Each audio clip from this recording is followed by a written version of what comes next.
Olá, meus irmãos, eu saúdo a todos com a paz do Senhor. Este é o programa As Festas de Israel. Nós estamos falando aqui de Lisboa, Portugal, para este programa abençoado que tem veiculado toda semana neste mesmo canal. Ao meu lado está o pastor Ricardo Azevedo, a quem eu saúdo com a paz do Senhor. A paz do Senhor, pastor Gerson, a paz do Senhor aos nossos queridos ouvintes. Muito bem, meus irmãos, nós vamos estudar hoje a festa chamada Dia da Expiação, ou Yom Kippur, que é uma festa simbólica de Israel, é um dia de jejum, é um perdão dos pecados, e este é um significado para Israel. E eu gostaria de começar o nosso programa, pastor Ricardo, lendo Levítico 23, que é o texto base deste estudo nosso, Levítico 23, nós podemos ler do 26 até o 32. É um texto um pouquinho grande, mas dá para nós lermos, para termos como base, por favor. Muito bem, vamos lá então. Levítico 23, a partir do versículo 26, diz assim: Falou mais o Senhor a Moisés, dizendo: Mas aos 10 deste mês, sétimo, será o dia da expiação. Tereis santa convocação e afligirei as vossas almas, e oferecereis oferta queimada ao Senhor. E naquele mesmo dia nenhuma obra fareis, porque é o dia da expiação, para fazer expiação por vós perante o Senhor vosso Deus.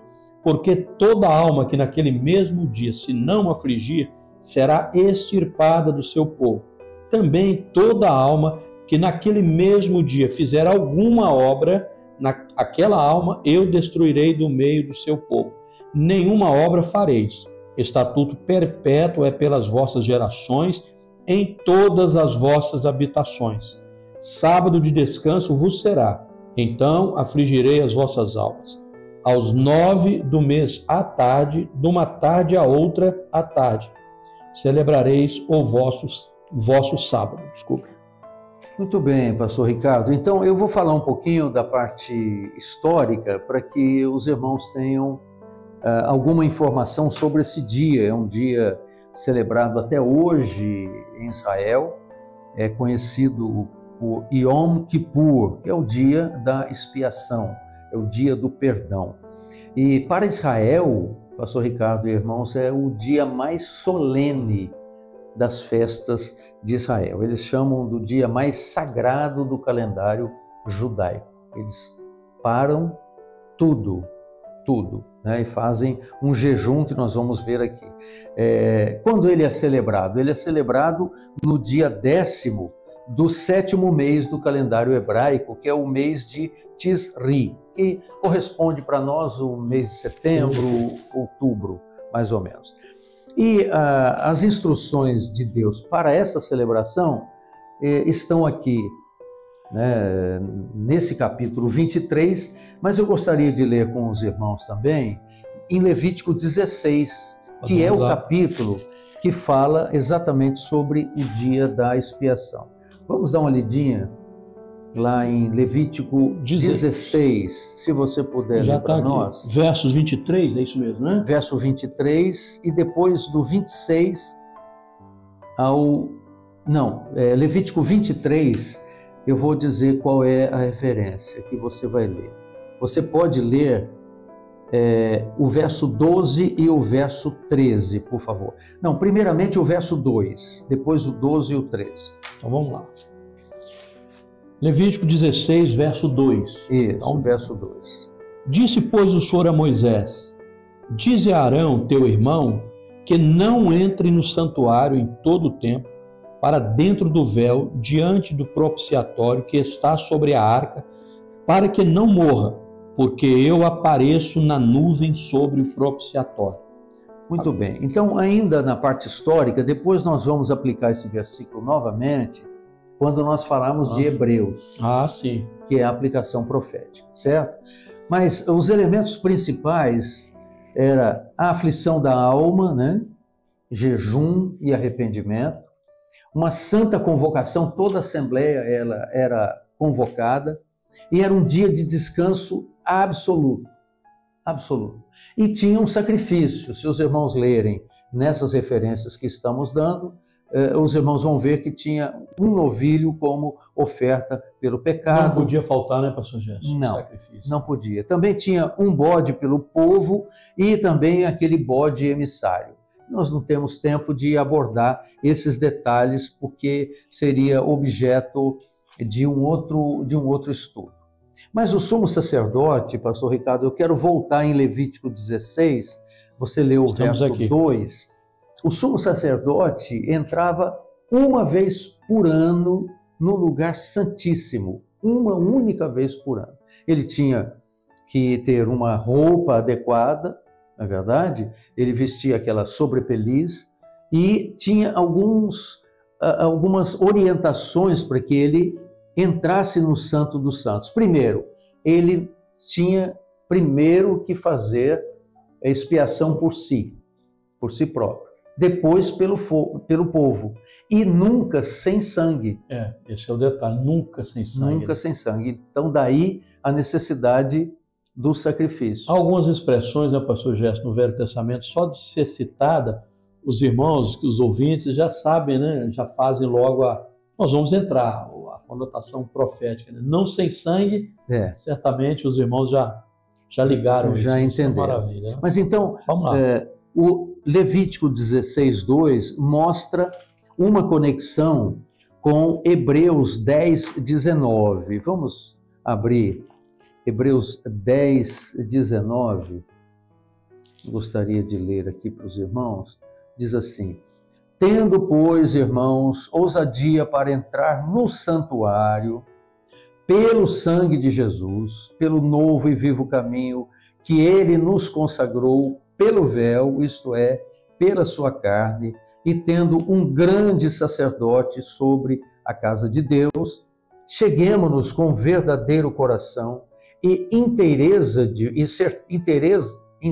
certeza de fé, tendo o coração purificado da má consciência e o corpo lavado com água limpa.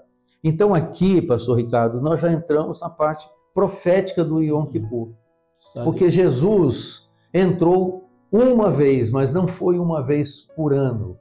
Ele entrou uma única vez no lugar santíssimo, ou seja, o véu se rasgou quando da sua morte, do derramar do seu sangue, e o caminho foi aberto para nós, esse novo e vivo caminho que ele nos consagrou. Muito interessante. Novo, há algumas expressões que nós ficamos maravilhados, né? Novo e vivo caminho. Novo porque fala de uma nova aliança, vivo porque este caminho que é Jesus está vivo e ele agora é um grande sacerdote. O verso 21 diz assim, tendo um grande sacerdote sobre a casa de Deus. Por que essa expressão, um grande sacerdote? Porque os sacerdotes do passado eram transitórios, não? Eles morriam, iam sendo substituídos, mas Jesus é o grande e único hoje sacerdote porque ele está vivo, não vai haver substituto. É o único mediador, é o sangue dele que nos garante o perdão. Então está aqui uma expressão muito extraordinária e profética. Lembrando que o sacerdote, ele intercedia pelo povo. A grande intercessão do Senhor Jesus por nós foi a sua própria morte e a sua ressurreição. Que abriu para nós um novo e vivo caminho. Abriu esse um novo caminho, como você disse, a nova aliança, o Novo Testamento, mas é vivo, porque ele, como sacerdote, ele entrou, mas ele também era o próprio Cordeiro de Deus, que tira o pecado do mundo. É verdade. Então o sangue foi o próprio sangue do Cordeiro de Deus, que fez com que o véu se rasgasse de alto a baixo, e esse vivo caminho, novo e vivo caminho, foi aberto. Então, é uma figura também, pastor Ricardo e irmãos, do intercessor e do mediador. É uma figura, além de ser a figura do intercessor, é a figura do mediador, porque há um só mediador entre Deus e os homens, Jesus Cristo, homem. Posso dar uma palavrinha sobre essa expressão, o único mediador, que eu acho interessante, pastor Gerson e irmãos, a expressão único mediador. Então, quem media alguma coisa por alguém, a primícia de uma mediação é o mediador está vivo. né? Eu posso procurar o melhor advogado, se ele não, para mediar uma causa particular minha. Se ele não estiver vivo, não serve para nada para mim. Mas o doutor fulano aqui foi o melhor tributarista, jurista. Foi. Mas por que ele não é mais? Porque ele morreu.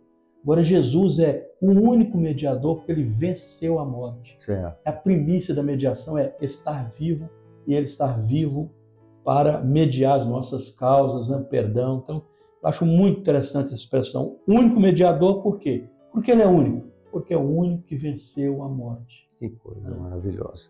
Agora, vamos ainda continuar em Hebreus, porque Hebreus 9 fala exatamente do dia da expiação.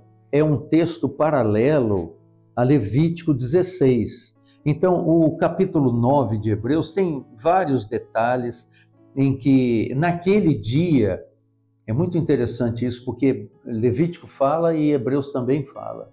Em Levítico 16, fala que naquele dia o altar de incenso era colocado dentro do véu.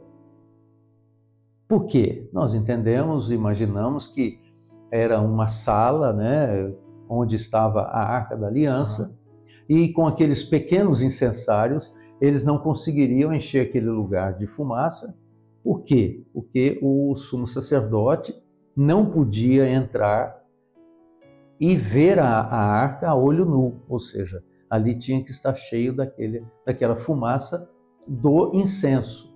Então, o altar de incenso que ficava em frente ao véu, ele era empurrado para dentro da arca, aliás, para dentro do Santo dos Santos, onde estava a arca, e ali o sumo sacerdote, depois de estar cheio de fumaça, ele entrava. Levítico 16 fala isso, né? Está aqui, 16, 12. Também tomará um incensário cheio de brasas de fogo do altar, de diante do Senhor, e os seus punhos cheios de incenso aromático moído, e o meterá dentro do véu. E porá o incenso sobre o fogo perante o Senhor, e a nuvem do incenso cobrirá o propiciatório que está sobre o testemunho, né, que é a Arca da Aliança, para que não morra. Já em Hebreus 9, repete isso, né? No verso 3, 9:3.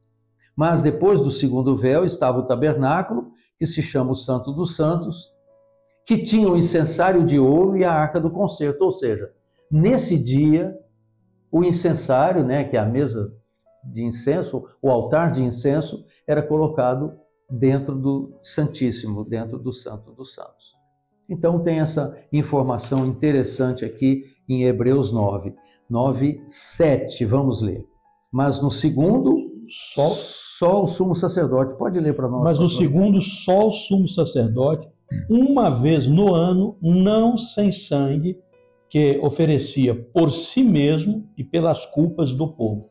Agora, é interessante do verso 11 até o 14, e depois o capítulo todo, mas nós vamos ler de 11 ao 14, que mostra que o verdadeiro perdão para nós, meus irmãos, está no sacrifício do Senhor Jesus Cristo, está no sangue do Cordeiro. É verdade. Então leia para nós Hebreus 9, a partir do verso 11 até o 14, por favor. Mas vindo Cristo, o sumo sacerdote dos bens futuros, por um maior e mais perfeito tabernáculo, não feito por mãos, isto é, não desta criação, nem por sangue de bodes e bezerros, mas por seu próprio sangue entrou uma vez no santuário, havendo efetuado uma eterna redenção.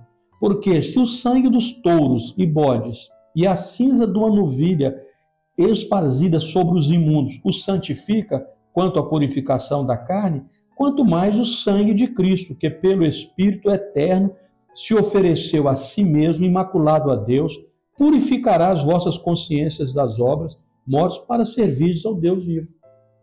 Muito bem, então a gente observa, pastor Ricardo, que Jesus é o nosso sumo sacerdote, porque ele também é o sacrifício perfeito. Glória a Deus. Então aí nós podemos avançar um pouco. Vamos lá.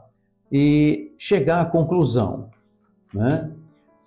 O dia da expiação, o Yom Kippur, é uma das festas mais solenes, conforme eu já expliquei isso para os irmãos, apontando diretamente para a obra redentora do Senhor Jesus Cristo na cruz, onde ele, como Cordeiro de Deus, ofereceu-se a si mesmo. Mas também, além de ser o Cordeiro de Deus, ele é o sumo sacerdote.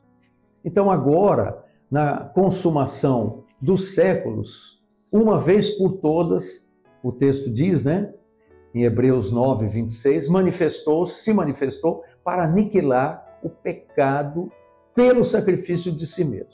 Então, pastor Ricardo, você pode ler para nós 1 João 1,7, vamos lá, que fala exatamente se andarmos na luz e também da necessidade de confessarmos os nossos pecados diante do Senhor. Nós não temos um dia específico para isso. É isso que é muito importante, é um detalhe muito importante. Hoje nós não temos um dia específico, né? Para nós temos acesso todos os dias. A palavra diz, se alguém pecar, né, nós temos um advogado. Temos um advogado. Ele é o nosso advogado. Então leia 1 João 1,7, certamente os irmãos conhecem, e também 1,9. 1 João 1,7 diz assim, um texto muito conhecido, mas de uma profundidade extraordinária. Mas, se andarmos na luz, como ele na luz está, temos comunhão uns com os outros, e o sangue de Jesus Cristo, seu Filho, nos purifica de todo pecado. O verso 9, se confessarmos os nossos pecados, ele é fiel e justo para nos perdoar os pecados e nos purificar de toda a injustiça. Muito bem, eu ainda quero ler... Bom, você já leu esse texto, né? Então, hoje, em Jesus, o nosso Salvador, o Cordeiro de Deus, nós temos acesso diretamente ao Pai. Mas também nós vivemos na emergência do arrependimento, ou seja, nós precisamos confessar os nossos pecados e buscarmos a santificação para termos condições de pregarmos o Evangelho ao mundo. Então, pastor Ricardo e irmãos, eu gostaria de concluir citando até um versículo que você citou há pouco.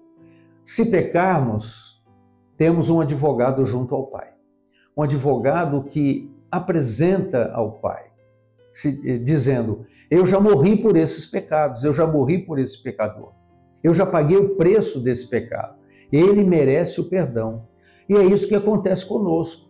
Mas para isso é necessário o arrependimento. O sangue de Jesus é aspergido sobre nós. Jesus derramou o seu sangue uma vez na cruz do Calvário. Mas nós nos beneficiamos da aspersão do sangue de Jesus todos os dias. Enquanto no Velho Testamento um animal era sacrificado, o sangue era derramado no altar, depois o sacerdote aspergia esse sangue com um ramo de sopo sobre os servos para a santificação e para a purificação. Assim também, no Novo Testamento, nós nos beneficiamos da aspersão do sangue de Jesus. Como é isso? Nós confessamos os nossos pecados e o sangue de Jesus Cristo, seu Filho, nos purifica de todo pecado. Então o sangue de Jesus continua a ser aspergido sobre nós, trazendo purificação e outras bênçãos mais que em outros programas nós podemos observar. Então, pastor Ricardo, com isso nós observamos o seguinte: para Israel, um dia no ano de confissão, de jejum. E nós temos o privilégio de, pelo novo e vivo caminho que Jesus abriu por nós, para nós e por nós, abrindo no Calvário, morrendo no Calvário e abrindo o véu, abrindo esse novo e vivo caminho, hoje nós podemos entrar clamando pelo poder do sangue de Jesus. E todos os dias, né? Todos os momentos, né? Podemos entrar, temos este grande sumo sacerdote. Que coisa maravilhosa. Glória a Deus. Então tá bem, pastor Ricardo, irmãos, com isso nós fechamos este programa, essa festa, e o próximo programa nós apresentaremos a última festa, a festa dos tabernáculos. Então, não percam. A todos, a paz do Senhor Jesus. A paz do Senhor Jesus a todos.